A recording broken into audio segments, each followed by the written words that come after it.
સ્વસ્થતા વિશે જોઈશું। આપણા શરીરની અંદર ભગવાને અલગ અલગ અંગો આપ્યા છે। માથું, ધડ, હાથ, પગ। શરીરના અંગોની સાથે સાથે શરીરના અંગોની સ્વચ્છતા પણ જરૂરી છે। તો આજે આપણે લાઈનસર એક એક બાળક આવશે અને એના નખની તપાસ કરશું। ચલો ભાઈ, આવી જાઓ વેન્સી બેન, પહેલા ફટાફટ આવી જાય। માયા આવી જાય।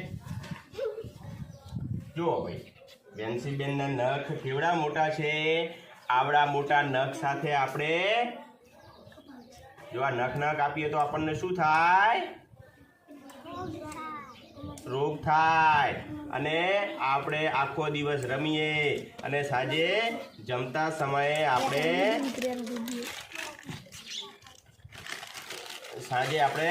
જમતા સમયે હાથ ન ધોઈએ તો હાથની અંદર જે આ મેલ કચરો જે વસ્તુ છે એ ક્યાં જાય ભાઈ?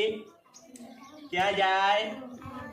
આપણા મોંમાં જાય અને આપણે શું થાય? આપણને બીમાર પડીએ। ચલો મોટી છે, આજુ આ નખ ન કાપીએ તો આપણે બીમાર પડીએ। આજુ તારા નખ તો જો, તું તો આવડી મોટી છે, આવડી મોટી છોકરી તો કેટલો બધો ખ્યાલ રાખે કે સાહેબ હવે આજ પછી બોલો, આજ પછી તમે નખ તમારા કાપીને આવશો કે નહીં ભાઈ? બોલો કે સાહેબ હવે આજથી હવે અમારા નખ ચોખ્ખા રાખીશું। આજુ આપણા નખની અંદર બધા પ્રકારની બીમારી સમાયેલી છે। ચલો ભાઈ હાર્દિક, ફટાફટ આવો। હાર્દિક આ શું છે? અરે રે બાપા, હા અંગૂઠો તો બરોબર છે પણ ભોળા તારા નખ તો જો, આવડા નખ તમારા પરિવારની અંદર ઘરમાં કોઈને ખ્યાલ જ નથી આવતો કે અમારા ધ્રુવના આવડા મોટા નખ છે તેને આપણે કાપવા જોઈએ।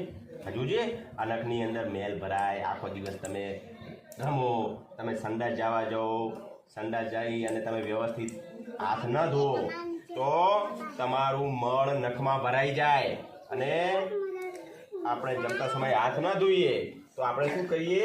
આપણે બીમાર પડીએ અને તારા નખ તો જો ઘોડા આવડા નખ ચાલે હે? વેકેશનની અંદર મને લાગે તમે કશું કર્યું નથી, માત્ર રમ્યા છો। ચલો ભાઈ આના પાસે ધ્રુવ પછી આવી જોડો, બીજા આવી જાઓ બેટા, સરસ કાપેલા છે ભાઈ, તાળીઓ પાડો છે। બાકી બધી રેડી છે, સરસ। કુલદીપ હવે બેટા તારે કાપીને આવવાના। જો આ મારું ન ચાલે, આ તારા નખ તો જો આ કોક આપણે જુએ ને તો આપણને એમ કે આ છોકરાના નખ ખરાબ છે તો આ છોકરો